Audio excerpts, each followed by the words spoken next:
नमस्कार दोस्तों, SR group passion education में आप सभी का स्वागत है। तो मित्रों, अपने रेट मेन एग्ज़ाम सिलेबस पर आधारित टॉपिक चल रहे हैं और आप सभी ने जितने भी पहले के वीडियो अपलोड किए हैं वो सभी आपने देख लिए होंगे। लास्ट वीडियो राजस्थान का भौगोलिक स्वरूप उसके बारे में बात कर रहे थे अपन, और उसका एक पार्ट और बनाते हैं। दूसरा पार्ट आज देखने वाले हैं। पहले पार्ट में हमने देखा था मित्रों, जो राजस्थान का भौतिक या भौगोलिक स्वरूप है उसके बारे में, कि राजस्थान की जो भी सीमाएं लगती हैं राज्य की, आंतरिक बात कर सकते हैं, अंतर्राज्यीय सीमाएं और अंतर्राष्ट्रीय सीमाएं, उनके बारे में जाना था। अंतर्राष्ट्रीय सीमाओं में जो भी उनके ज़िले हैं उनके साथ अपने राज्य के ज़िलों की लगने वाली सीमाएं कौन कौन सी हैं, किस ज़िले की कितनी सीमा लगती है उसके बारे में जाना था, कुल कितनी अंतर्राष्ट्रीय सीमाएं लगती हैं, और स्थलीय सीमाओं के बारे में भी जाना था। आज देखते हैं मित्रों उसी का दूसरा पार्ट, राजस्थान का भौगोलिक स्वरूप पार्ट 2। वीडियो को लाइक करें, अपने मित्रों के साथ में शेयर करें, और चैनल को सब्सक्राइब नहीं किया है तो प्लीज़ सब्सक्राइब कर लें, जिससे आने वाली प्रत्येक वीडियो के नोटिफिकेशन आपको लगातार मिलते रहें। और कुछ मित्र कमेंट कर रहे थे कि सर आप क्या पूरा कोर्स करवाएंगे रीट का। तो मित्रों, जीके का पार्ट चल रहा है अपना अभी, और संभावना ऐसी है कि समय अगर अनुकूल रहा तो पूरा आपको कोर्स करवा दिया जाएगा समय से पहले।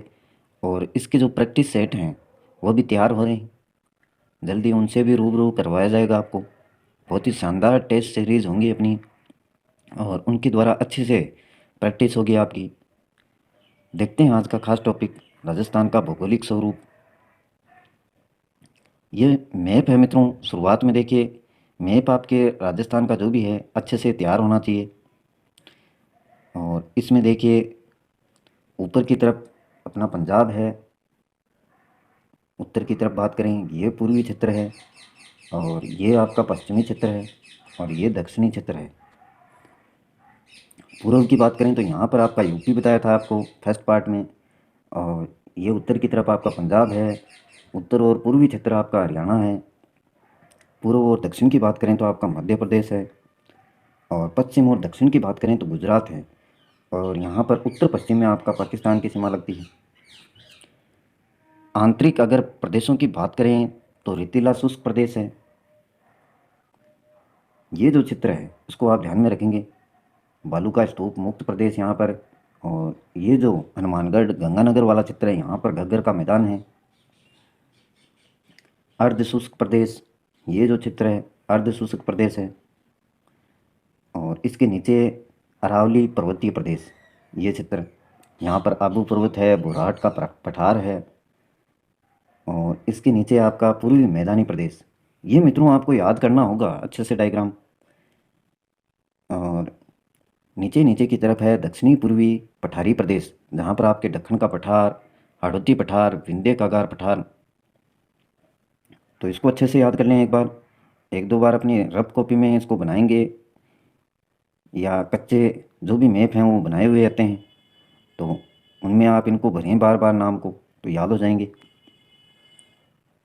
अब देखते हैं आगे मित्रों, राजस्थान का भौतिक स्वरूप या भौगोलिक स्वरूप, फिजिकल स्ट्रक्चर ऑफ राजस्थान।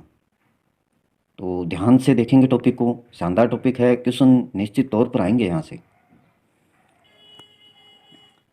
अब देखिए इसमें शुरुआत की बात की जा रही है। प्रारंभ में पृथ्वी दो भागों में, यानी शुरुआत है अगर पृथ्वी की देखें तो दो भागों में इसको बांटा गया। एक आपका स्थल मंडल जिसको पेंजिया कहा जाता है, जिसको पेंजिया कहा जाता है स्थल मंडल को, एवं जल मंडल जिसको 33 सागर के नाम से जाना जाता है। तो ये पृथ्वी के दो भाग थे मित्रों शुरुआत में, एक आपका स्थल मंडल, दूसरा आपका जल मंडल। स्थल मंडल को पेंजिया कहा जाता है और जल मंडल को 33 सागर में विभक्त थी। कालांतर यानी ज्यों ज्यों समय परिवर्तित हुआ, कालांतर में स्थल मंडल है दो भागों में। स्थल मंडल की बात हो रही है मित्रों इसकी, ये जो पार्ट है स्थल मंडल, इसको फिर समय ज्यों ज्यों व्यतीत हुआ उसके अनुसार दो भागों में इसको बांट दिया। एक उत्तरी पेंदिया जिसको अंगारा लैंड कहा जाता है, जिसको अंगारा लैंड भी बोला जाता है। यहाँ पर उलझनें पैदा होती हैं मित्रों आपको, और एग्जाम में यहाँ से क्वेश्चन उठा लिया जाता है। कोई भी नाम दिया जा सकता है, उत्तरी पेंजिया दे दिया या अंगारा लैंड। और दक्षिणी पेंजिया, ये दो भाग हैं, एक उत्तरी पेंजिया एक दक्षिणी पेंजिया। और दक्षिणी पेंजिया को गोंडवाना लैंड, क्या बोलते हैं, गोंडवाना लैंड में विभाजित हो गया। और राजस्थान का पश्चिमी मरुस्थल तैतीस सागर का अवशेष माना जाता है। पश्चिमी मरुस्थल, ये मैप में आपने देखा होगा, ये देखिए दोबारा से देख लीजिए इसको। ये जो है, ये जो पश्चिमी मरुस्थल है, ये किसका हिस्सा माना जाता है, तैतीस सागर का, याद रखेंगे इसको।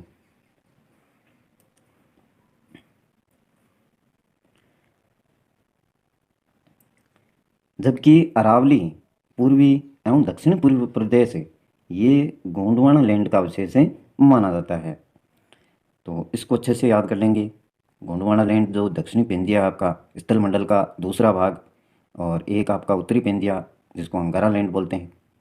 इसको एक बार रफ कॉपी में आप बनाएंगे अच्छे से कि यह आपकी पृथ्वी है, यह आपकी पृथ्वी, और इसको दो भागों में बांट दिया, एक आपका स्थल मंडल और एक आपका जल मंडल।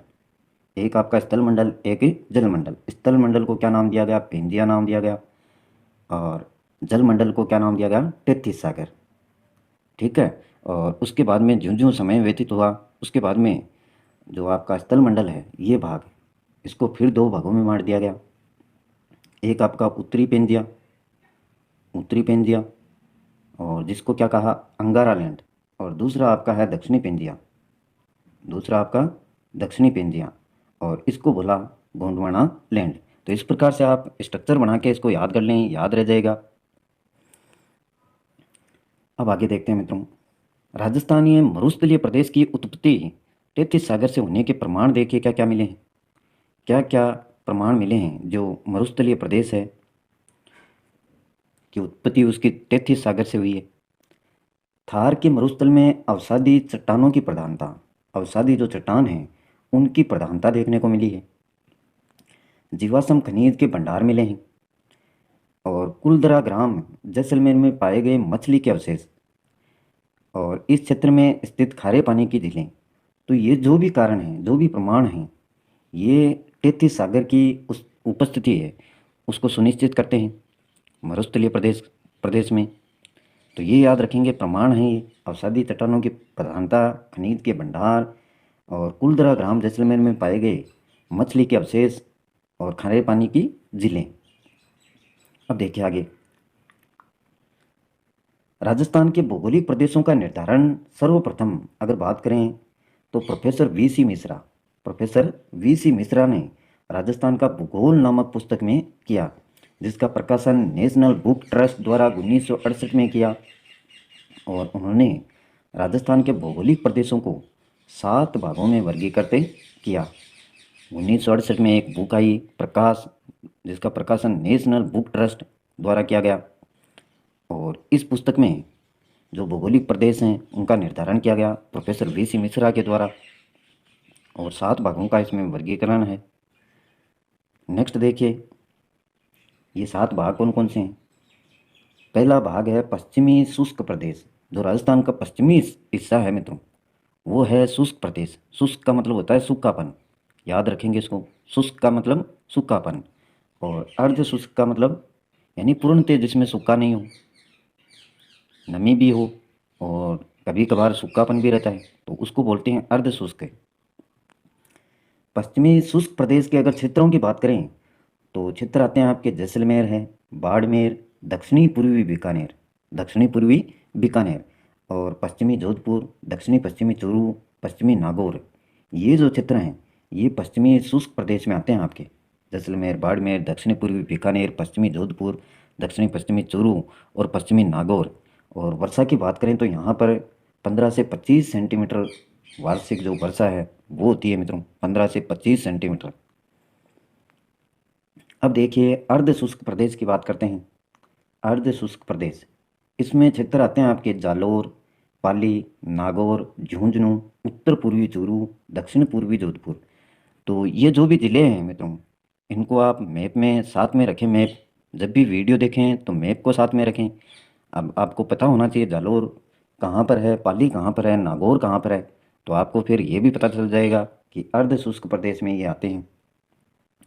और यहाँ पर जो वर्षा होती है मित्रों वो होती है 25 से 50 सेंटीमीटर, 25 से 50 सेंटीमीटर अर्ध शुष्क प्रदेशों में। ये 7 जो क्षेत्र हैं प्रोफेसर वी.सी. शर्मा के द्वारा दिए गए बताए गए नहरी क्षेत्र। इसमें क्षेत्र आता है आपका गंगानगर, पश्चिमी बीकानेर, उत्तरी जैसलमेर। ये जो क्षेत्र हैं ये नहरी क्षेत्र में आते हैं जहाँ पर नहर है और वर्षा बहुत ही कम होती है, ज़्यादा नहीं होती है, 15 से 25 सेंटीमीटर रहती है। 15 से 25 सेंटीमीटर नहरों के द्वारा खेती कृषि की जाती है। अब देखिए अरावली प्रदेश, अरावली प्रदेश और इसमें आपके क्षेत्र आते हैं उदयपुर है, दक्षिणी पूर्वी पाली व पश्चिमी डूंगरपुर, दक्षिणी पूर्वी पाली व पश्चिमी डूंगरपुर। और बरसात थोड़ी सी ठीक होती है यहाँ पर, 30 से 60 सेंटीमीटर रहती है, 30 से 60 सेंटीमीटर। नेक्स्ट आपका पूर्वी कृषि औद्योगिक प्रदेश, पूर्वी कृषि औद्योगिक प्रदेश। इसमें आपके क्षेत्र आते हैं जयपुर, अजमेर, सवाई माधोपुर, भीलवाड़ा, बूंदी, अलवर, भरतपुर, धौलपुर व कोटा। ये जो क्षेत्र हैं यह आपके पूर्वी कृषि औद्योगिक प्रदेश में आते हैं और 50 सेंटीमीटर से अधिक यहाँ पर वर्षा होती है। नेक्स्ट है आपका दक्षिणी पूर्वी कृषि प्रदेश, दक्षिणी पूर्वी कृषि प्रदेश। दक्षिणी पूर्वी की बात हो रही है, कृषि प्रदेश जहाँ पर कृषि होती है यानी ज़्यादा होती है तो इसलिए कृषि प्रदेश इनको बोला गया है। और क्षेत्र आपके पूर्वी डूंगरपुर, बांसवाड़ा, चित्तौड़गढ़, झालावाड़ और कोटा। और 50 सेंटीमीटर से अधिक यहाँ पर भी वर्षा होती है। नेक्स्ट आपका चंबल बीहड़ प्रदेश, चंबल बीहड़ प्रदेश देखिए क्षेत्र आते हैं आपके सवाई माधोपुर व धौलपुर। और बरसात की बात करें तो 50 सेंटीमीटर से अधिक वर्षा यहाँ पर होती है। अब देखिए कुछ विशेष बात दी गई है। 1971 में बात करें तो प्रोफेसर रामलोचन सिंह, प्रोफेसर रामलोचन सिंह ने भारत प्रादेशिक वर्गीकरण करते किया, जिसके अंतर्गत उन्होंने राजस्थान को 2 बृहद प्रदेशों में, 2 बृहद प्रदेशों में और 4 उप प्रदेशों में एवं 12 लघु प्रदेशों में वर्गीकृत किया। तो ये जो भी प्रोफेसर थे अलग अलग, इससे पहले वी.सी. शर्मा के बारे में पढ़ा, उन्होंने 7 में बांटा। और प्रोफेसर रामलोचन सिंह 1971 के अनुसार इन्होंने भारत प्रादेशिक वर्गीकरण करते हुए राजस्थान को 2 बृहद प्रदेशों में यानी बड़े प्रदेशों में और इसके 4 उप प्रदेश और 12 लघु प्रदेशों में इसको वर्गीकृत किया। तो इसको भी ध्यान में रखेंगे। और इसके अलावा देखिए प्रोफेसर तिवारी एवं सक्सेना ने 1994 में राजस्थान का प्रादेशिक भूगोल नामक पुस्तक में, प्रादेशिक भूगोल नामक पुस्तक में राजस्थान के भौतिक प्रदेशों का वर्गीकरण प्रस्तुत किया। प्रोफेसर तिवारी हैं, सक्सेना हैं। और कब किया? 1994 में। ये याद रखेंगे। कौन सी पुस्तक में? भूगोल नामक पुस्तक में। नेक्स्ट देखिए, ये भी इम्पोर्टेंट है आपके लिए। राजस्थान को मुख्य रूप से 4 भौतिक स्वरूपों में विभाजित किया गया है। मुख्य रूप से बात करें तो, बाकी तो अलग अलग प्रोफेसर जो भी हैं उन्होंने दिए हैं, लेकिन मुख्य रूप से बात करें तो 4 इनको भौतिक स्वरूपों में विभाजित किया गया है। पहला है उत्तरी पश्चिमी मरुस्थलीय प्रदेश। उत्तरी और पश्चिमी जो क्षेत्र आता है वहाँ पर आपका मरुस्थल है, मरुस्थलीय प्रदेश बोलते हैं। और फिर अरावली पर्वतीय प्रदेश, पूर्वी मैदानी प्रदेश और दक्षिणी पूर्वी पठारी प्रदेश। अब देखिए राजस्थान में इसकी स्थिति कैसी है तो वो देख लेते हैं मैप के द्वारा। ये थोड़ा सा सही नहीं दिखाई दे रहा है, बुक में से कॉपी किया हुआ है, एनसीईआरटी बुक में दिया हुआ है आपके। और इसको देख लीजिए, ये बनाया गया है अच्छे से, एचडी में है ये। तो ये जो भी 4 हैं भौतिक प्रदेश, ये इतना क्षेत्र आप याद रखेंगे मित्रों। ये जो क्षेत्र है इसको ध्यान में रखेंगे, पश्चिमी मरुस्थलीय प्रदेश। और इसके नीचे आपका अरावली पर्वतीय क्षेत्र है और इसके नीचे पूर्वी मैदानी प्रदेश, ये भाग है जो, यह आपके माइंड में सेट होना चाहिए मित्रों। और इसके नीचे है आपका दक्षिणी पूर्वी पठारी भाग। तो ये 4 भाग हैं राजस्थान के भौतिक प्रदेश या मुख्य प्रदेश मान लीजिए इनको। चारों नाम याद रखेंगे, कहाँ पर इनकी स्थिति है वो भी आपके ध्यान में होना चाहिए। अब देखिए इनका वर्णन है जो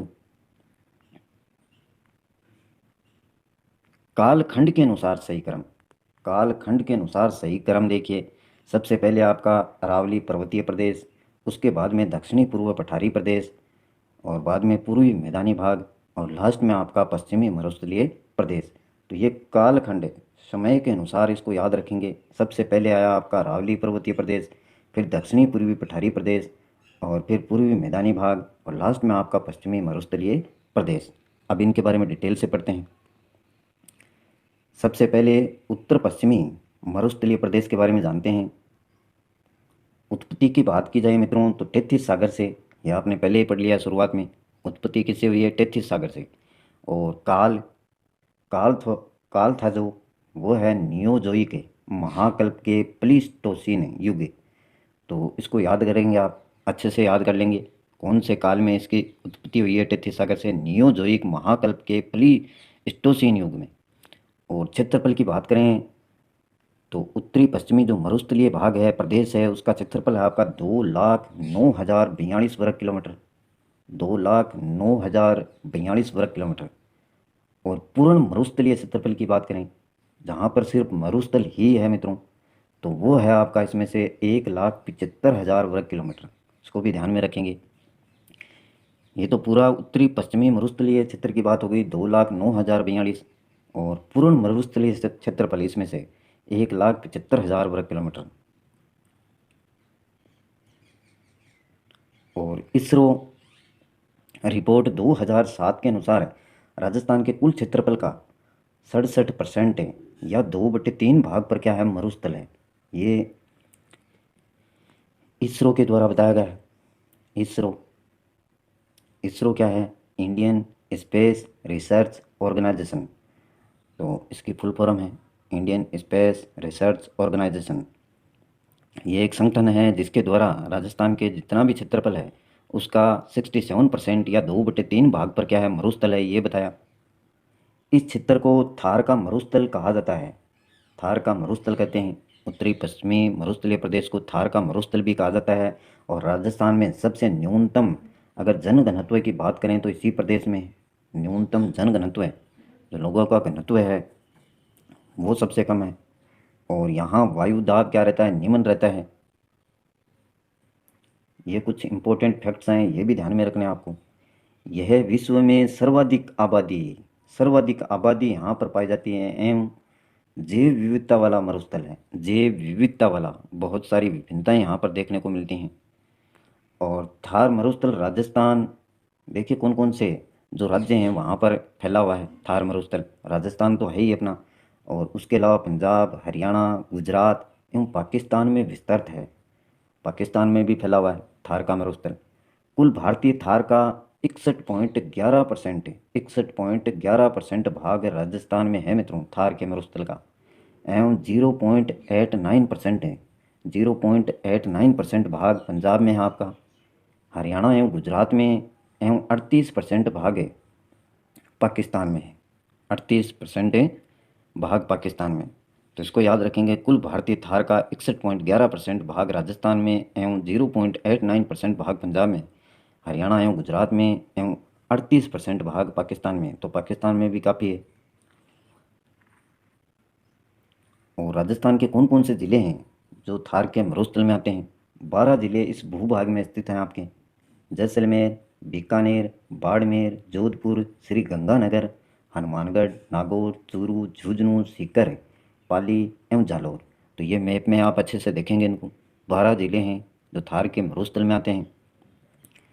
इस क्षेत्र में विशेषताएं देखिए इसकी। इस क्षेत्र में छोटे पौधे होते हैं। छोटे पौधे इसलिए होंगे, सूखापन है मित्रों, तो पानी इतना मिलेगा ही नहीं, तो पौधे बड़े कैसे होंगे फिर? छोटे पौधे हैं। और जहाँ पर सूखापन होता है मित्रों, वहाँ पर पत्तियों वाले पौधे नहीं विकसित होते हैं। कंटीली झाड़ियाँ होती हैं वहाँ पर। कंटीली झाड़ियाँ एवं बबूल, किक्कर, नागफनी आदि वनस्पति पाई जाती हैं। तो ये विशेषताओं से संबंधित कई बार प्रश्न पूछ लिया जाता है कि जो शुष्क प्रदेश है या आपका थार का मरुस्थल है, इनमें पाए जाने वाले पौधों की विशेषताएं निम्न में से कौन सी हैं या कौन सी नहीं हैं। तो इस प्रकार से क्वेश्चन आ सकता है, ध्यान में रखेंगे इसको। छोटे पौधे पाए जाते हैं, कंटीली झाड़ियाँ होती हैं, बबूल है, किक्कर है, नागफनी। और बबूल, कंटीली झाड़ियाँ, नागफनी, इनके बारे में काफ़ी बार पूछा जा चुका है, याद रखेंगे इसको। और इस क्षेत्र में मुख्यतः देखिए ये भी पूछा हुआ है, सेवण घास, तुर्डी गम घास दोनों के बारे में पूछा गया है, ध्यान रखेंगे विशेष तौर पर। तो ये आपकी थार के मरुस्थल में पाई जाती हैं सेवन घास एवं त्रुडिगम घास। इम्पोर्टेंट फैक्ट्स जितने भी हैं सबको शामिल किया है मित्रों, और फिर भी कमी लगे तो आपके एनसीईआरटी बुक सर्वोत्तम है, उसमें से देखें।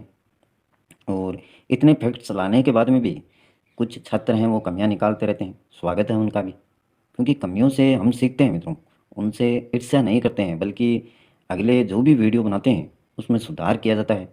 और कुछ मेरे दोस्त हैं जो कमेंट करते हैं कि सर अच्छा लगा हमें वीडियो, तो उससे एक मोटिवेशन प्राप्त होता है।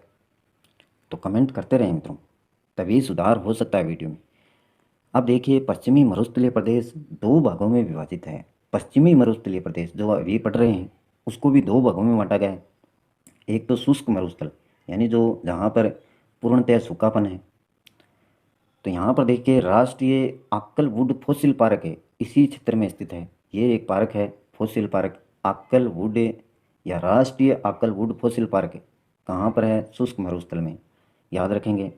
राजस्थान में मरुस्थल का सर्वाधिक विस्तार की अगर बात करें, मरुस्थल के विस्तार की, तो वो है आपका जैसलमेर जिले में। कहाँ पर है? जैसलमेर जिले में। और क्षेत्र देखिए शुष्क मरुस्थल में कौन कौन से आते हैं। क्षेत्र है आपके जैसलमेर, बाड़मेर, दक्षिणी पूर्वी बीकानेर, पश्चिमी जोधपुर, दक्षिण पश्चिमी चूरू और पश्चिमी नागौर। ये क्षेत्र आपके शुष्क मरुस्थल में आते हैं। और मांड जो क्षेत्र है, एक विशेष क्षेत्र मांड क्षेत्र, वो आपका जैसलमेर में है। अब देखिए हमादा, हमादा किसे कहते हैं? हमादा शुष्क मरुस्थल में बालू का स्तूप है, मुक्त प्रदेश को। बालू का स्तूप शुरुआत में डायग्राम में आपने मैप में आपने देखा होगा, बालू का स्तूप मैंने कहा था कि ये बालू का स्तूप है। तो उससे मुक्त प्रदेश को हमादा कहा जाता है। अगर बालू का स्तूप वहाँ पर नहीं है तो उस क्षेत्र को क्या कहेंगे? हमादा कहते हैं। यह पथरीला पथरीला चट्टानी मरुस्थल है। और इस क्षेत्र में सीज यानी सोलर एनर्जी इंटरप्रेसिंग जोन की स्थापना की गई है। सूर्य ऊर्जा है उससे संबंधित है क्षेत्र, यहाँ पर सीज की स्थापना की गई है। पथरीला चट्टानी भाग है यहाँ पर। और बालू का स्तूप मुक्त है, यानी बालू का स्तूप बिल्कुल भी नहीं है, तो उसको हमादा कहते हैं। याद रखेंगे, पूछा जाता है कई बार ये।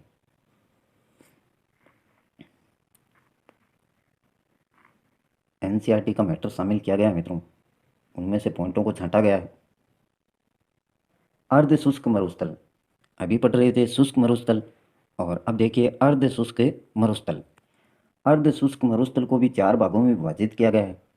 ये पीडीएफ आपको दे दी जाएगी, टेलीग्राम से जुड़ना होगा आपको, लिंक डिस्क्रिप्शन में मिल जाएगा। तो चार जो प्रदेश हैं अर्ध शुष्क को बांटा गया है, उसमें घग्गर प्रदेश है आपका। इस क्षेत्र में श्री गंगानगर और हनुमानगढ़ दो जिले सम्मिलित हैं। एक तो आपका श्री गंगानगर और हनुमानगढ़, यह आते हैं आपके घग्गर प्रदेश में। यह क्षेत्र राजस्थान में घग्गर नदी का प्रवाह क्षेत्र है। घग्गर नदी यहाँ पर प्रवाहित होती है, बहती है गंगानगर और हनुमानगढ़ में, इसलिए इसको क्या बोला जाता है? घग्गर प्रदेश। तो याद रखेंगे इसको। और दूसरा है आपका शेखावाटी प्रदेश। अर्ध शुष्क प्रदेश में इसको भी सम्मिलित किया गया है, शेखावाटी प्रदेश को। इस क्षेत्र में राजस्थान के तीन जिले आते हैं मित्रों, एक आपका सीकर, चूरू और झुंझुनू। सीकर, चूरू, झुंझुनू। और इनको बांगर प्रदेश भी बोला जाता है, बांगर प्रदेश। इस क्षेत्र में राजस्थान की आंतरिक प्रवाह की दूसरी सबसे लंबी नदी कांतली नदी बहती है। आंतरिक प्रवाह की दूसरी सबसे लंबी नदी कहाँ बहती है? तो यह आपकी शेखावाटी प्रदेश में। कांतली नदी के प्रवाह क्षेत्र को तोरावटी कहा जाता है।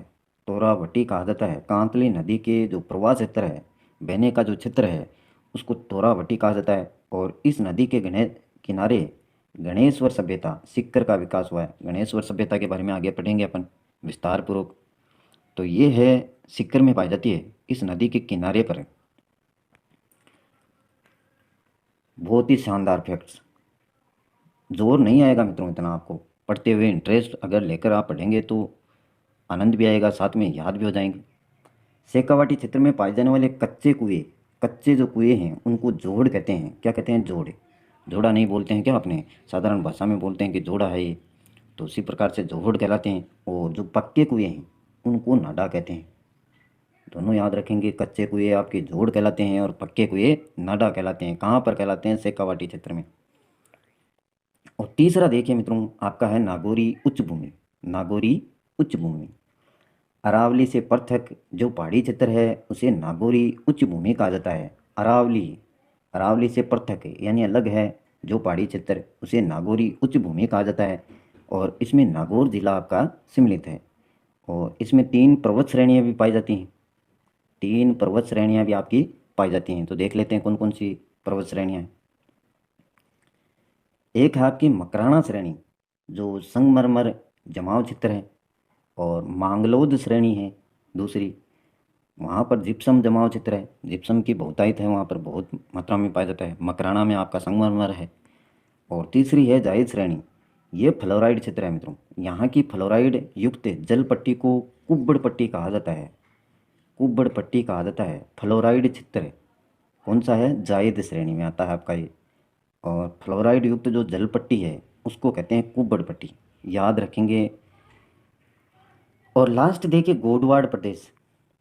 पीडीएफ में अच्छे से टॉपिक को पहले एक बार वीडियो के माध्यम से देखें, उसके बाद में आप पीडीएफ में से देखें और फिर रफ कॉपी में उसको लिखने का प्रयास करें।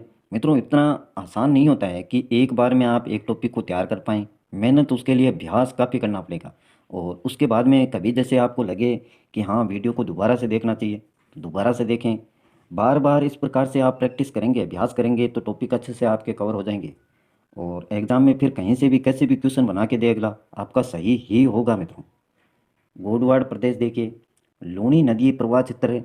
लूणी नदी जिस क्षेत्र में प्रवाहित होती है उसको गोडवाड़ प्रदेश कहते हैं। उसको क्या कहते हैं? गोडवाड़ प्रदेश। इसमें 4 जिले आते हैं जहाँ पर लूणी नदी का प्रवाह क्षेत्र है राजस्थान में। जोधपुर, पाली, बाड़मेर, जालौर ये सम्मिलित हैं। और नदी कहाँ से प्रवाहित होती है, कहाँ विलुप्त होती है, कहाँ जाकर मिलती है, नदियों के बारे में जब पढ़ेंगे तो विस्तार पूर्वक आपको पढ़ाया जाएगा। टॉपिक एक भी नहीं छोड़ेंगे मित्रों, अच्छे से कवर करवाएंगे।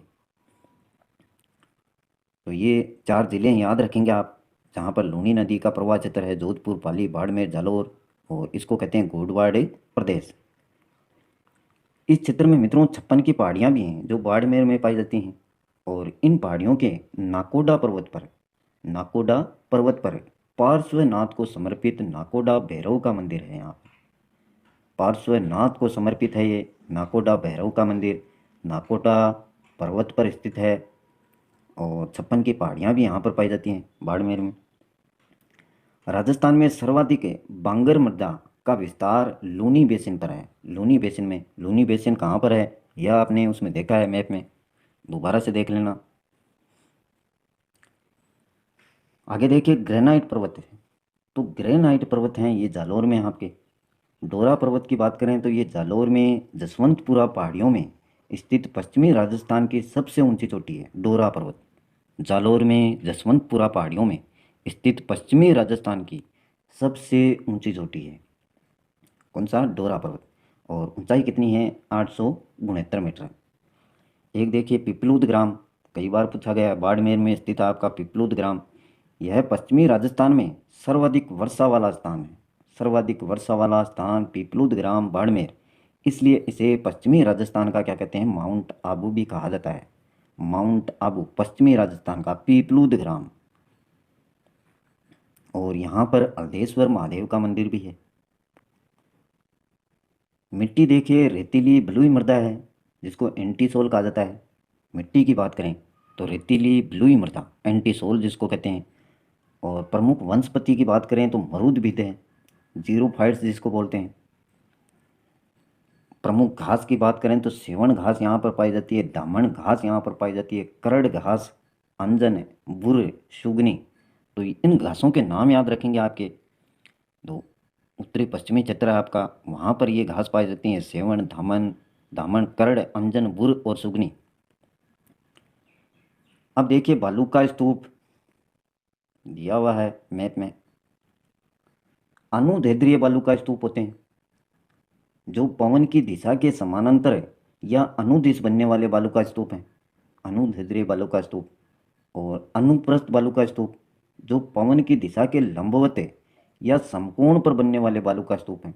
इस प्रकार से समकोण पर और पवन की दिशा के समांतर या अनुदिश, इस प्रकार से। बनने वाले बालू का स्तूप। बरखान देखिए, बरखान गतिशील या अर्धचंद्राकार बालू का स्तूप। गतिशील या अर्धचंद्राकार बालू का स्तूप को क्या कहते हैं? बरखान कहते हैं। यह भी कई बार पूछा गया है। बरखान का सर्वाधिक विस्तार की अगर बात करें तो बालेरी में है, बालेरी चूरू में है। और ये बालू का स्तूप मरुस्थलीकरण के लिए सर्वाधिक उत्तरदायी है। बालेरी चूरू में है। ये बालू का स्तूप मरुस्थलीकरण के लिए सर्वाधिक उत्तरदायी है। सर्वाधिक विस्तार की बात करें बरखान की तो बालेरी में। और ये इसका जो आकार है वो याद रखेंगे, अर्धचंद्राकार बालू का स्तूप या गतिशील है उनको बरखान कहते हैं। आगे देखिए, कुछ महत्वपूर्ण शब्दावली दे रखी है मरुस्थलीय प्रदेश से संबंधित। महत्वपूर्ण शब्दावली, इर्ग देखिए किसको बोलते हैं? इर्ग। रेतीले मरुस्थल को इर्ग कहा जाता है। जहाँ पर रेत है और मरुस्थल है तो उसको इर्ग कहते हैं। पलाया झील, दो बालू का स्तूपों के बीच, दो बालू का स्तूप हैं, उनके बीच वर्षा जल एकत्र होने से जिस झील का निर्माण होता है, यहाँ पर वर्षा जल के एकत्रित होने पर जिस झील का निर्माण हुआ है उसे पलाया झील कहा जाता है। मित्रों याद रखेंगे इसको। दो बालू का स्तूपों के बीच में वर्षा जल के कारण या वर्षा जल एकत्रित होने से जिस झील का निर्माण होता है उसको कहते हैं पलाया झील। रन देखिए किसको बोलते हैं? जो पलाया झील बनी है अगर उसका पानी सूख जाने पर जो दलदली क्षेत्र रहता है या कांप बन जाती है मिट्टी तो उसे रन कहते हैं। सभी याद रखेंगे, इंपॉर्टेंट हैं, आसानी से याद हो जाएगा। पहले तो दो बालू का स्तूपों के बीच में जो पानी एकत्रित हुआ, वर्षा का जल एकत्रित हुआ, उसको क्या बोला? पलाया झील बोला। एकत्रित होने से जो झील बनी उसको पलाया झील। और पलाया झील का अगर पानी सूख गया है, दलदली क्षेत्र वहाँ पर बन गया है तो उसको क्या कहेंगे? रन कहते हैं। नेक्स्ट देखिए, बालसन। रन जब मैदान में परिवर्तित हो जाते हैं, काफ़ी सूख जाते हैं, सूखने के बाद में मैदान बन जाते हैं तो उन्हें बालसन कहते हैं। क्या कहते हैं? बालसन। और खडीन देखिए, बालसन क्षेत्र में जो कृषि की जाती है उसे खडीन कहा जाता है। कड़ी से कड़ी जुड़ी हुई है मित्रों। बालसन क्षेत्र बना है जो सूखने के बाद में और मैदान बन गया, उसको बालसन क्षेत्र का।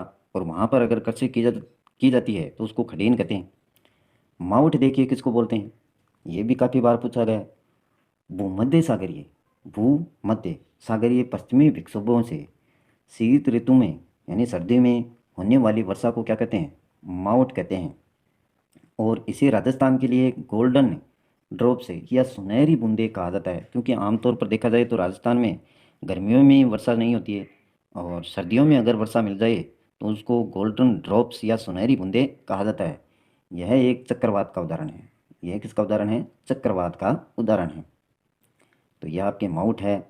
तो ये जितने भी पॉइंट दे रखे हैं मित्रों, यहाँ पर एक बार देख लें, उसके बाद में पीडीएफ में अच्छे से इनको याद कर लेना। पुरवैया देखिए किसको बोलते हैं?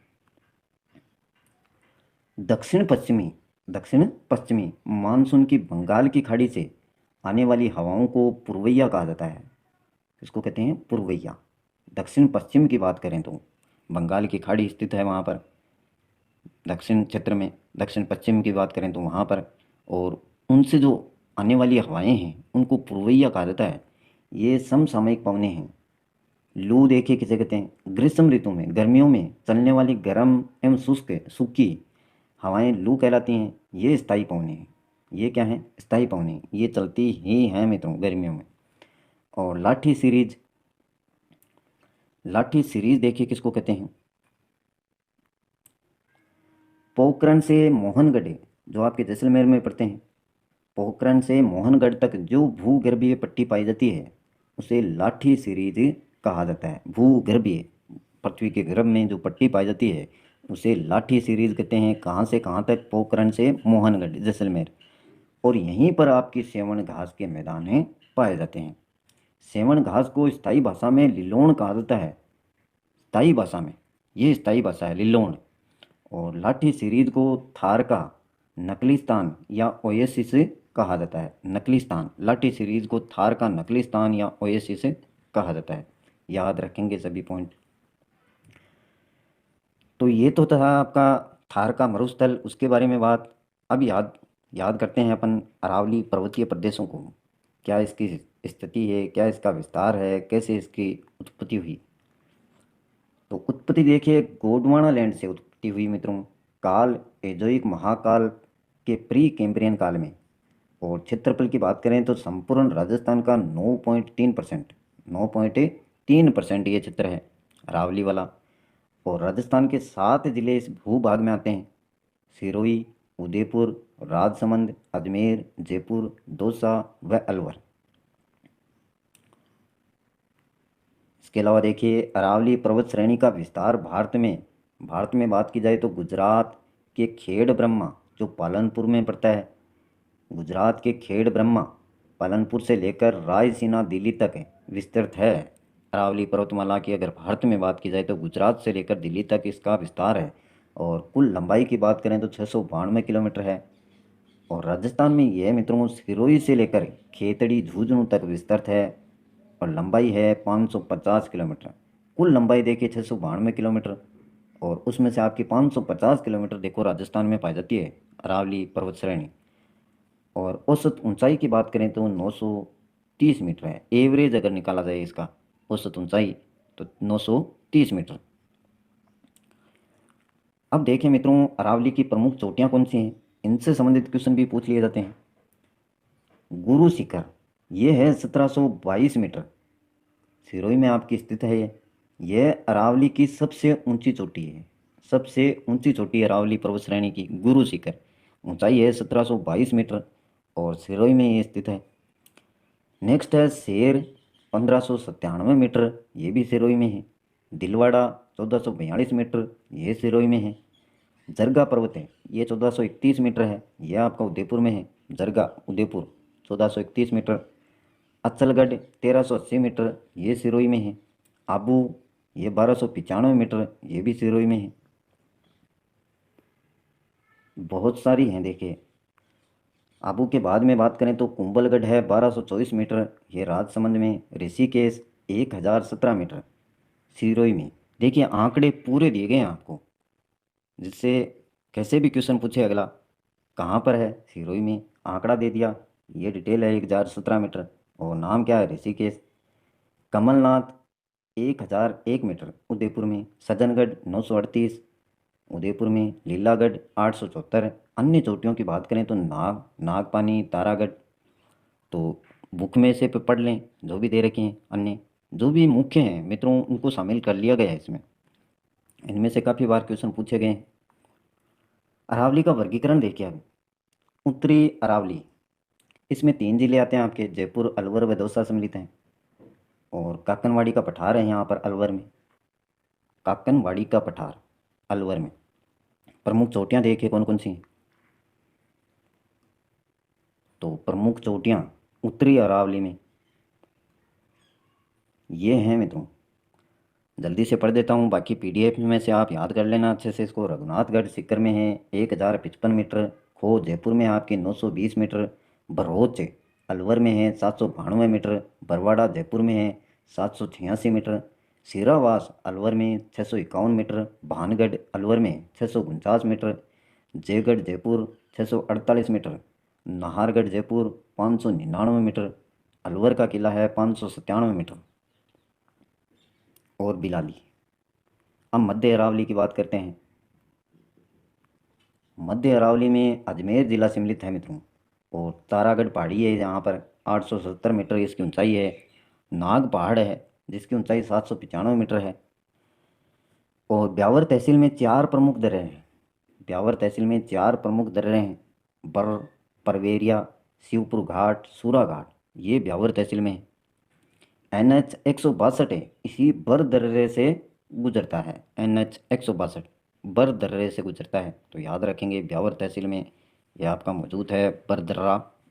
और NH 162 यहाँ से गुजरती है, नेशनल हाईवे 162। और अब देखिए दक्षिणी अरावली की बात करते हैं। दक्षिणी अरावली को 2 भागों में वर्गीकृत किया गया है। एक आपका सिरोही प्रदेश आता है और भाकर, देखिए भाकर किसे कहते हैं, पूर्वी सिरोही में पाई जाने वाली तीव्र ढाल वाली पहाड़ियाँ, यानी जिनमें ढाल बहुत ज़्यादा है, तो उसको कहते हैं भाकर। कहाँ पर, पूर्व सिरोही में पाई जाने वाली, याद रखेंगे इसको भाकर कहते हैं। उड़िया का पठार है यहाँ पर, उड़िया का पठार, ये राजस्थान का सबसे ऊंचा पठार है, उड़िया का पठार। और ऊंचाई इसकी याद रखेंगे 1360 मीटर। 1360 मीटर, ये भी आपका कहाँ पर है, सिरोही में स्थित है। और दूसरा आपका मेवाड़ प्रदेश, देश हरो। देश हरो, उदयपुर में जरगा व रागा की पहाड़ियों के बीच वर्ष भरे हरा भरा रहने वाला क्षेत्र देश हरो कहलाता है। देश हरो, उदयपुर में जो जरगा व रागा की पहाड़ियाँ हैं उनके बीच में वर्ष भर हरा भरा रहने वाला क्षेत्र देश हरो कहलाता है। मेवल देखिए, डूंगरपुर व बांसवाड़ा के क्षेत्र को मेवल कहा जाता है। डूंगरपुर और बांसवाड़ा के जो क्षेत्र हैं उनको मेवल कहा जाता है। मेवाड़ प्रदेश में स्थित प्रमुख पठार देखिए कौन कौन से हैं। बोराट का पठार है, गोगुंदा उदयपुर से कुंभलगढ़ राजसमंद। कुंभलगढ़ आपका राजसमंद में है, गोगुंदा उदयपुर में। तो इनके बीच का पठार को बोराट का पठार कहा जाता है। इनके बीच का जो पठार है उसको कहते हैं बोराट का पठार। और ये राजस्थान का तीसरा सबसे ऊंचा पठार है। ऊपर माल देखिए, ये बिचौलिया भीलवाड़ा से भैंसरोडगढ़ चित्तौड़गढ़ के बीच का क्षेत्र है। बिचौलिया से भैंसरोडगढ़ के बीच के क्षेत्र को क्या कहते हैं, ऊपर माले कहते हैं। अब देखिए भूमठ का पठार। भूमठ का पठार, यह आपका उदयपुर डूंगरपुर एवं बांसवाड़ा के बीच के पठारी क्षेत्र को भूमठ का पठार कहा जाता है। और मित्रों, इसमें से नोट्स ना बनाएं, मैं तो यही कहूँगा, क्योंकि समय को खराब करना उचित नहीं है। नोट्स बनाने की आवश्यकता ही नहीं है मित्रों, पीडीएफ मैं प्रोवाइड करता हूँ, पीडीएफ में से पढ़ लें। इतना टाइम वेस्ट करेंगे आप, पीडीएफ को सेव कर लें, ज़्यादा ही है आपके तो। और टॉपिक वाइज बना रहा हूँ सभी की पीडीएफ, तो नोट्स बनाने की मैं तो नहीं कहूँगा। अगर कोई अच्छी चीज़ इनके अलावा आपको मिलती है, एनसीईआरटी हो चाहे आरबीएससी हो, और गाइडों में से तो देखो मित्रों, मैं नहीं कहूँगा कि बनाएं वहाँ से नोट्स, गाइडों में से बनाना उचित नहीं है। अगर बनाते हैं नोट्स तो एनसीईआरटी और आरबीएससी बुक में से बनाएं। इनके अलावा अगर कोई इफेक्टिव पॉइंट आपको मिलता है तो ये भूमठ का पठार है मित्रों। उदयपुर डूंगरपुर एवं बांसवाड़ा के बीच के पठारी क्षेत्र को क्या कहते हैं, भूमठ का पठार कहा जाता है। मेसा का पठार देखिए, चित्तौड़गढ़ में स्थित है मेसा का पठार। और इस पठार पर चित्रांगद मौर्य ने चित्तौड़गढ़ दुर्ग का निर्माण किया था। चित्रांगद मौर्य ने किस पठार पर, मेसा के पठार पर। कहाँ पर स्थित है, चित्तौड़गढ़ में। लासोड़िया का पठार देखिए उदयपुर में है, लासोड़िया का पठार उदयपुर में। मेवाड़ प्रदेश है में स्थित प्रमुख दर्रे देखिए कौन कौन से हैं। मेवाड़ प्रदेश में दक्षिणी अरावली के प्रमुख दर्रे, देसूरी की नाल जो पाली में है, सोमेश्वर की नाल पाली में है, कामली घाट दरा ये राजसमंद में है, गोरम घाट दरा ये राजसमंद में, देबारी आपके उदयपुर में। राजस्थान का एकमात्र एक्सप्रेसवे NH 48 यहाँ से गुजरता है। राजस्थान का एकमात्र expressway NH 48 Debari Udaipur NH 48। और यहाँ से ही राष्ट्रीय राजमार्ग नेशनल हाईवे 27 भी गुजरता है मित्रों। हाथी गुड्डा दरा, हाथी गुड्डा दरा ये उदयपुर में है। कुंभलगढ़ दुर्ग इसी के पास बना हुआ है। हाथी गुड्डा दरा है उदयपुर में, उसके पास में आपका कुंभलगढ़ दुर्ग है। और यहाँ से राष्ट्रीय राजमार्ग NH 27 भी गुजरता है। नेक्स्ट देखिए, केवड़ा की नाल उदयपुर में है, फुलवारी की नाल ये भी उदयपुर में है। झीलवा पगल्या नाल है, झीलवा या पगल्या नाल यह दर्रा मेवाड़ को मारवाड़ से जोड़ता है। मेवाड़ को मारवाड़ से जोड़ने वाला दर्रा झीलवा या पगल्या नाल। तीसरा आपका पूर्वी मैदानी भाग। आनंद आएगा मित्रों, टॉपिक को जो भी पूरा देखेगा अच्छे से कवर हो जाएगा उसका। उत्पत्ति देखिए, गंगा व यमुना नदी द्वारा लाई गई मिट्टी द्वारा, गंगा और यमुना नदी द्वारा जो मिट्टी लाई गई है उसके द्वारा पूर्वी मैदानी भाग बना है आपका। और काल देखिए कौन सा है, नियोजोइक महाकल्प के प्लीस्टोसीन काल। तो ये काल मित्रों जो भी हैं, पुराने समय की बात कर रहे हैं तो इनको नाम दिए गए हैं, नियोजोइक है, प्लेस्टोसीन काल है। तो इन कालों के बारे में भी कई बार क्वेश्चन आते हैं, तो इनको तो आपको रटना होगा या याद कर लीजिए, जैसे भी है लिख लिख के याद कीजिए। चार ही तो हैं आपके, चार प्रदेश हैं और उनके जो भी काल हैं अच्छे से चार बार लिखिए, 5 बार लिखिए, लेकिन याद कीजिए इनको अच्छे से। क्षेत्रफल की बात करें तो राजस्थान के कुल क्षेत्रफल का 23.6% है। और ये राजस्थान का सर्वाधिक जनसंख्या एवं जनघनत्व वाला भौतिक प्रदेश है। इसमें राजस्थान के 10 जिले सम्मिलित हैं। मैप में साथ साथ में देखते रहें कहाँ पर है। राजस्थान में सवाई माधोपुर में रंगीन पहाड़ियाँ पाई जाती हैं और यह प्रदेश जलोढ़ मृदा का क्षेत्र है। जलोढ़ मिट्टी पाई जाती है होने के कारण सर्वाधिक उपजाऊ प्रदेश है। सर्वाधिक उपजाऊ प्रदेश भी है। पूर्वी मैदानी प्रदेश को 3 भागों में वर्गीकृत किया गया है। तो देखिए कौन कौन से भाग हैं। एक है आपका चंबल बेसिन। चंबल बेसिन और इसमें देखिए भीड़। चंबल नदी में अवनलिका अपर्दन से निर्मित कंदराओं युक्त क्षेत्र भीड़ कहलाता है। अवनलिका अपर्दन यानी कटाव के कारण जो निर्मित कंदराएं युक्त क्षेत्र बना है उसको भीड़ कहते हैं। और भीड़ क्षेत्र में घने जंगलों का विकास होता है। घने जंगल हैं। विश्व में सर्वाधिक भीड़ के लिए चंबल नदी जानी जाती है। जो भीड़ बने हुए हैं साधारण भाषा में भीड़ बोलते हैं अपन। तो ये जो भीड़ है चंबल नदी जानी जाती है सर्वाधिक पूरे विश्व में। राजस्थान में सर्वाधिक भीड़ धौलपुर जिले में है। करौली जिले को भीड़ की रानी कहा जाता है। भीड़ की रानी करौली जिला। सर्वाधिक भीड़ की बात की जाए तो धौलपुर में। और भीड़ युक्त क्षेत्र को डांग प्रदेश कहा जाता है। डांग मारने वाली डांग नहीं मित्रों। भीड़ युक्त क्षेत्र को डांग प्रदेश कहा जाता है।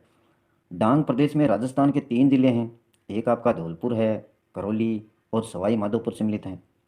तो ये डांग प्रदेश में आते हैं, धौलपुर, करौली और सवाई माधोपुर। तो मुख्य मुख्य देखिए पॉइंट इसमें भीड़ की परिभाषा आपको आनी चाहिए कि जो भी चंबल नदी है उसके अवनलिका यानी अपर्दन से निर्मित कंदराएं युक्त क्षेत्र हैं भीड़ कहलाते हैं। और बहुत सारे जंगलों का विकास हुआ है।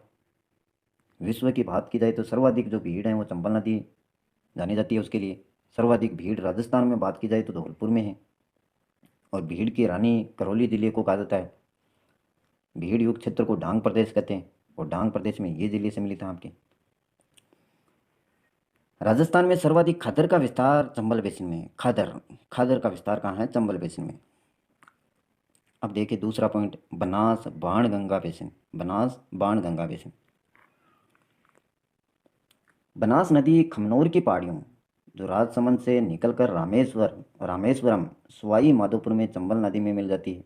बनास नदी है वो खमनोर की पहाड़ियाँ जहाँ राजसमंद में है आपकी और निकलकर रामेश्वर सवाई माधोपुर में चंबल नदी में मिल जाती हैं।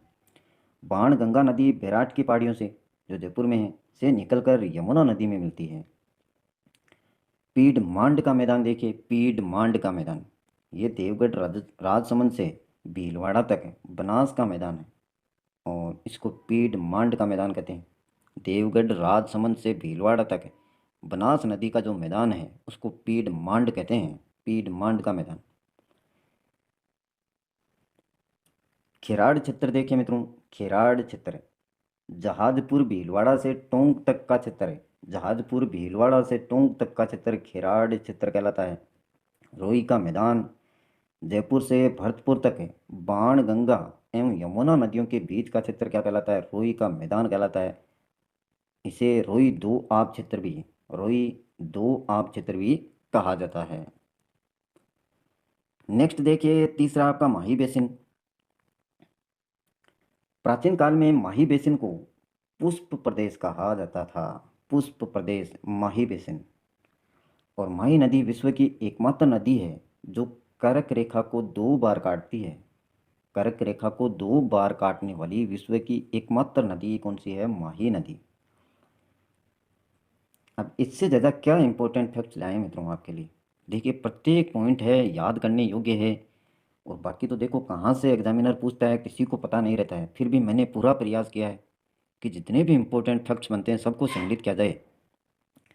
छप्पन का मैदान यह आपका बांसवाड़ा एवं प्रतापगढ़ के मध्य जो 56 गांवों या नदी नालों का क्षेत्र है उसे छप्पन का मैदान कहते हैं। बांसवाड़ा एवं प्रतापगढ़ के मध्य जो 56 गांवों या नदी नालों का क्षेत्र है। और कांठल की बात की जाए तो माही नदी के तटवर्ती तटीय जो क्षेत्र हैं उन मैदानों को कांठल कहा जाता है। माही नदी के तटवर्ती मैदान कांठल। वागड़ क्षेत्र देखिए डूंगरपुर व बांसवाड़ा यहाँ पर जो क्षेत्र है उसको कहते हैं वागड़ क्षेत्र। और लास्ट है आपका दक्षिणी पूर्वी पठारी प्रदेश जिसे हड़ौती का पठार भी कहते हैं। दक्षिणी पूर्वी पठारी प्रदेश। उत्पत्ति इसकी हुई है मित्रों गोंडवाना लैंड में ज्वालामुखी द्वारा गोंडवाना लैंड में क्या हुआ, ज्वालामुखी विस्फोट हुआ, उसके पश्चात इसकी उत्पत्ति हुई है। और काल की बात करें तो मेसोजोइक महाकाल के क्रिटिशियस है, क्रिटेशियस है काल है। और क्षेत्रफल देखिए, राजस्थान के कुल क्षेत्रफल का 6.49% है। क्षेत्रफल की दृष्टि से यह प्रदेश राजस्थान का सबसे छोटा भौतिक प्रदेश है, सबसे छोटा भौतिक प्रदेश। और क्षेत्रीय विस्तार की बात करें तो 24,185 वर्ग किलोमीटर है, ये फैला हुआ है इतनी दूरी में। और इसमें राजस्थान के 4 जिले सम्मिलित हैं मित्रों। एक आपका बूंदी है, कोटा, बारां एवं झालावाड़। और इस क्षेत्र में बाह्य आग्नेय या बेसाल्ट चट्टानों की प्रधानता है, बहुत ज़्यादा मात्रा में है बाह्य आग्नेय और बेसाल्ट चट्टानें। प्रमुख मृदा की बात करें तो काली मृदा है, जिसको वर्टिसोल भी बोला जाता है, काली मृदा या वर्टिसोल। यह मिट्टी कपास के उत्पादन के लिए उपयोगी है, कपास का उत्पादन यहाँ पर बहुत किया जाता है, काली मृदा है जिसको वर्टिसोल कहते हैं। और जल द्वारा मिट्टी का सर्वाधिक अपरदन है इस क्षेत्र में होता है, जो मिट्टी का कटाव है जल द्वारा वो सर्वाधिक इसी क्षेत्र में होता है। अपरदन उसी को कहते हैं मित्रों, मिट्टी के कटाव होने को अपरदन कहा जाता है। राजस्थान में सर्वाधिक नदियाँ हाड़ौती क्षेत्र में पाई जाती हैं, सर्वाधिक नदियाँ हाड़ौती क्षेत्र में। और इस क्षेत्र को भी मित्रों 2 भागों में वर्गीकृत किया गया है। एक है आपका विंध्य कगार क्षेत्र। विंध्य कगार क्षेत्र राजस्थान में महान सीमा भ्रंश है, ग्रेट बाउंड्री फॉल्ट बूंदी व सवाई माधोपुर या विंध्य कगार क्षेत्र में स्थित है। और इसमें धौलपुर, करौली व सवाई माधोपुर जिला सम्मिलित हैं। विंध्य कगार क्षेत्र को भी 3 भागों में वर्गीकृत किया गया है। पहला दे रखा है अर्धचंद्राकार पहाड़ियाँ, अर्धचंद्राकार पहाड़ियाँ। और इसमें आपकी आती हैं बूंदी की पहाड़ियाँ। बूंदी में पाई जाने वाली अर्धचंद्राकार पहाड़ियाँ बूंदी की पहाड़ियाँ कहलाती हैं, बूंदी में पाई जा रही हैं, अर्धचंद्राकार है तो इनको बूंदी की पहाड़ियाँ कहते हैं। और सबसे ऊंची चोटी की बात करें तो सतूर है, सतूर 353 मीटर। मुकुंदरा की पहाड़ियाँ देखिए, मुकुंदरा की पहाड़ियाँ, मुकुंदरा हिल्स है, यह कोटा व झालावाड़ में स्थित हैं और इसका विस्तार लगभग 120 किलोमीटर है। इसकी सबसे ऊंची चोटी चांदमाड़ी, चांदमाड़ी 517 मीटर है। मुकुंदरा हिल्स नेशनल पार्क इन्हीं पहाड़ियों के बीच में स्थित है। और रामगढ़ की पहाड़ियाँ देखिए, रामगढ़ की पहाड़ियाँ यह 12 में स्थित है। रामगढ़ की पहाड़ियाँ कहाँ पर हैं? 12 में। और इस क्षेत्र को भारत का पहला जियो हेरिटेज स्थल, भारत का पहला जियो हेरिटेज स्थल है। रामगढ़ की पहाड़ियाँ 12 में स्थित हैं। और कुंडला की पहाड़ियाँ ये कोटा में हैं आपके, कुंडला की पहाड़ियाँ। दूसरा देखिए नदी निर्मित मैदान। इस क्षेत्र की काली सिंध, परवन, पार्वती और आहू द्वारा निर्मित क्षेत्र नदी निर्मित मैदान की श्रेणी में आता है।